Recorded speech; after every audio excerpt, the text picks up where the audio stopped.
Come on over. Alice rising. Alice hopped on the back of Cho's motorcycle and they picked up some of Alice's clothes and things and then took off on the H1 freeway toward Fort Shafter.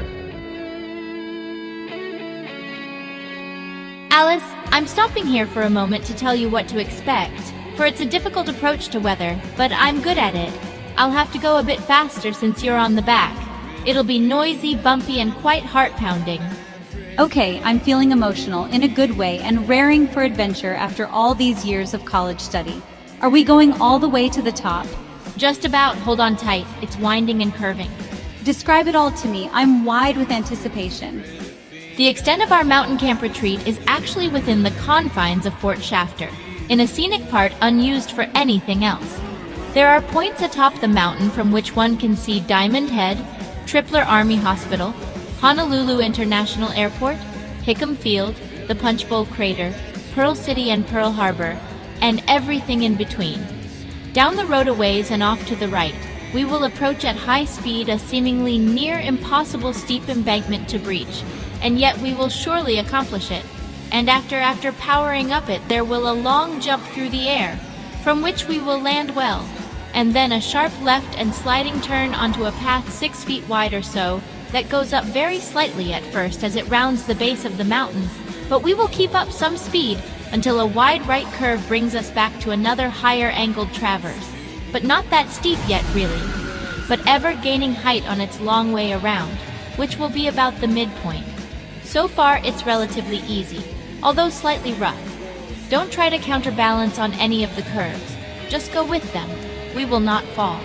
Then there is a tremendously steep climb right up towards the ridge, and upon getting there I must be very careful riding along a 2-foot wide path, for only some bushes separate us from a terrible fall down to the like highway running far below. I will keep to first gear for power, and so it will be a grind. No stops.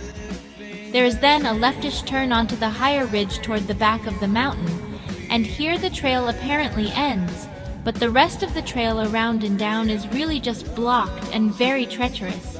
We could use the other trail for an emergency escape if a fire were coming up the front of the mountain. It seems as there is no retreat there, nor anything much at all, but it is slightly down and beneath, tucked into the cliffside, and so one must walk and climb down a rope ladder or jump to it.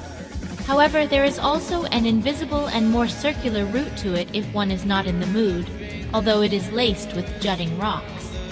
There in the nook of an open cave type of arrangement, our tent is tucked in, with the wide double cot placed in the back, where the ceiling has sloped down somewhat. The tent doors can usually be left open on the usual fine day. There is a slight grassy lawn out front with enough room for lounge chairs and a table, and beyond that is a sheer drop, so be careful. The view faces toward the airport and its reef runways jutting out into the Pacific. Well, I'll be damned. That's what I call living on the edge. What a wonderful arrangement. You can do this ride with me on the back? I could do it in my sleep, and I've done it with a load of stuff on the back nearly as heavy as you. Nearly? I'll go a wee bit faster. We'll start in a moment or two.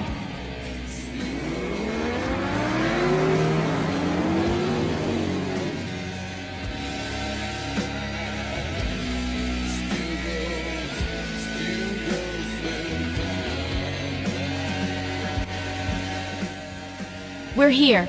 I'll go down first and hold the rope ladder steady. Just climb down, holding with 2 hands. The dinner table was set, out on a kind of porch built from some reddish wood, in an oriental style. I came out to greet them, receiving a hug front and back, Alice saying, I am your shadow and Cho is your light. We ladies are as sundown and sunrise. Wow! There's a clothes rack inside, Alice. I'll carve the duck and pour the drinks. This is now your home, no more sleeping behind rolled-up gym mats. Alice took in the view that was hard to process all at once from this higher point, wherefrom there was so much to see, afar, and then nearby, where the birds flew below us, while the wisps of cloud seemed to be well within one's reach, along with a sense of being above it all and beyond the nonsense on the ground.